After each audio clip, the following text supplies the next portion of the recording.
þá ætlum við að ræða aðeins myndir. Þetta ekki langt. Við þurfum aðeins samt að glögga okkur hérna á nokkrum atriðum.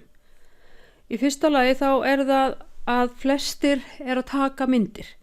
Af því nú símarnir orðnir þannig að þeir raun og veru miklu meiri myndavélar heldur en bara símar.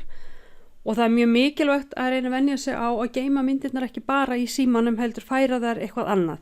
Þannig maður eigi þær ef eitthvað kemur fyrir síman. Færa þær á disk eða flakkara, yfir á skí og það alls konar skí til, það iPhone, það Samsung. Að vísu held ég að Samsung sé ekki lengur þeir sé með OneDrive-ið. Og ég veit ekki hvað aðrir símar með, hvort að þeir með sín eigin kerfi eða hvað. Það Dropbox sem margir vilja nota, mér finnst það vísu alveg gjörsamlega ómögulegt fyrir myndir en það bara mín skoðun. Google Photos það sem ég nota því mér finnst að ég geta best haldið utan það. Það eina sem þarf að passa með Google Photos það að maður þarf að merkja við þær einhvers staðar þegar maður byrjar að nota það, að maður vilji halda sig í upprunalegri stærð, ekki láta það minnka niður myndina, nema eitthvað finnist það ekki skipta máli. Og það getur sérst allir fundið eitthvað sem hentar þeim til að geyma myndirna sína, ekki bara í símanum. Og það ekkert mál að fara inn á skíið úr símanum ef maður þarf að ná í einhverja mynd. Myndastærðir, það það sem við þurfum aðeins að tala núna. Og það yfirleitt talað myndir í pixlum, þegar við erum að tala þessar stafrænu myndir eða digital myndir, að þær í pixlum. 1,3 milljónir pixla í útprentun 15x21 cm. Ég get ekki farið hærra. Ég get ekki prentað hana stærri því þá hún orðin ómöguleg. Bestu gæðum þá væri hún 1,3 megabæt. Hún allt í lagi 450 og svo hún orðin svona lélegri í 248. 2 milljónir pixla, þá ég komin upp í mynd sem að ég geti prentað út í 1825. Og bestu gæði væri 2 megabæt, 680 kilobæt, 341. 3,5 milljónir pixla, þá ég komin upp í 24x33 og ég get aldrei farið hærra. Ef ég með mynd sem 1,3 milljónir pixla, þá get ég ekki prentað hann út í 31x44 nema hún verði mjög óskýr og léleg. Og til dæmis ef ég senda hana á ljósmyndastofu eða í prentstofu, þá myndi þeir væntanlega neita að prenta hann og segja hún væri ekki nógu góð. Og þá það út af því að hún ekki nógu pixluð fyrir þessa hérna stærð. Myndirnar, skjáupplausnin, við þurfum að tala aðeins það líka. Ég hef gleymt að laga þessa glæru. Við erum ekki að spá í það. Að við getum breytt myndum, við getum breytt pixlunum, við getum minkað þær. Við þurfum líka að spá í þéttninni á myndinni, eða DPI heitir það. Það upplausnin á skjánum, upplausnin á myndinni. Ef ég ætla að nota mynd á skjá að þá alveg nóg að ég sé með hæstu upplausn eða ekki hærri upplausn heldur 72. Það það sem sjálfgefið yfirleitt fyrir skjámyndir. Og það myndir sem við erum að nota til dæmis ef maður með vef eða Facebook eða eitthvað svoleiðis whatever, að það þurfi ekki að hafa hann í hærri upplausn heldur en 72. Hins vegar, ef ég ætla að prenta þessa sömu mynd, þá má hún ekki vera mikið lægri upplausn heldur en 200 dpi. Og þetta dpi þýðir sem sagt dots per inch. Þannig að því neðar sem ég fer, því færri punktar á hverja tommu. Skiljið mig? Og ég þarf alltaf að geyma upprunalega myndina því það ekki gott að stækka aftur. Ef ég búin að minnka mynd niður í fara með upplausnina niður í 72, þá get ég ekki farið með hann aftur upp í 200. Hún verður aldrei góð þannig. Jú, ég get alveg gert það, en hún verður alltaf pínu óskýr því hún tapar gæðunum þegar ég að stækka hann upp aftur. Ég get minkað hann eins oft og ég vil, en ekki stækka hann upp aftur. Ef ég til dæmis hérna með mynd sem komin niður í 24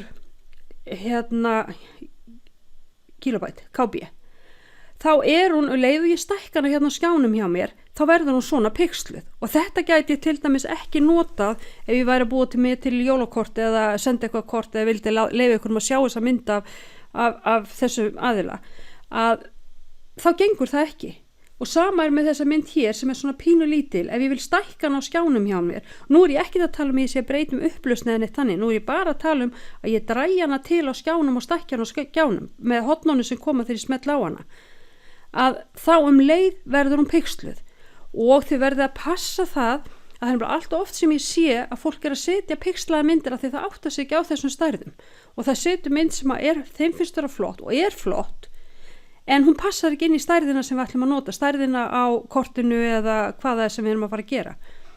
Þannig að passa sig ef þið ætla að nota þessar myndir áfram að geyma alltaf upprunalegu myndina.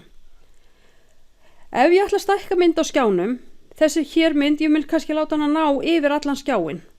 Nú erum við ekki að tala um upplausnina eða að minnka megabæti eða neitt þannig. Ég bara tala um að ég náði mér í þessa mynd, hérna, ég smelli á hana og þá koma þessi litlu horn hérna, þau koma hér í hornin, svona kassar og hérna á hliðarnar. Og ég þarf að draga það til að því mér langar að láta þessa mynd ná yfir allan skjáin. Ég má ekki draga hana á hornunum á hliðunum. Nei, hornunum byrja með þessi blessuð horn. Á kössunum sem koma hérna á hliðunum. Því þá fyrir ég að bjaga myndina. Þessa hér mynd, til dæmis, hef ég dregið of innarlega á kössunum. Þessum á hliðunum. Í staðin fyrir að taka hornin og minnka hana þannig. Þetta þarf líka að passa. Alltaf að nota hornin ef þið eruð að stækka eða minnka mynd á skjánum. Talandum hérna svona fótó mynd editor til að editera myndir eða breyta myndum, þá er eitt mjög skemmtilegt sem heitir Photoshop Express, það er ókeypis og geta allir náði það í síma sinn. Þar þarf maður bara að smella á ólíkar hnappa og þá breytist myndin, eins og ef ég væri með þessa hérna mynd þá geti ég breytinni sjáði í eitthvað bleikt, rautt, gult, bara með því að smella á þetta hér fyrir ofan. Hér hef ég tekið út liti, þannig hún skilur eftir bleikan lit í þessu blómi. Hérna skilur hún eftir bara lit í trjánum en tekur út allan annan lit. Þannig það er hægt að leika sér alveg ótrúlega mikið með svona myndir. Hér er upprunalega myndin, búið að leika sér aðeins með hana og þannig hún eigi að líta út eins og hún sé málverk. Þannig að það er til fullt af svona ókeypisforritum í símónum sem þið geti notað en Photoshop Express er það eina sem mér hefur þótt virka. En þetta er forrit frá Adobe sem er með það sem eru sömu aðilarnir og eru með alvöru stóra Photoshop dæmið. Ókeypis myndaforrit sem þið geti notað eru fjöldamörg. Hér eru nokkur sem eru talin upp, það er GIMP sem er mjög mikið notað. Þetta þekki ég ekki, þetta shampoo fótó, ég þekki það ekki. Canva er það sem við ætlum að fara að nota núna á eftir. Eða ekkert á eftir, við ætlum bara að fara að nota.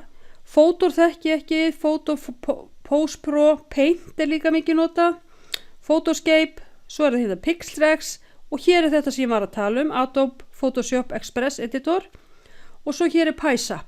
Þannig að það ættu allir geta fundið einhver forrit til þess að nota ef þeir hafa áhuga fyrir að breyta og bæta myndir, skýra þær upp eða gera þær listrætni eða bara við veit hvað, taka út bakgrunn eða hvað sem maður vil gera. Stundum langar mann að taka út bakgrunn og þá eru til forrit til þess að gera það.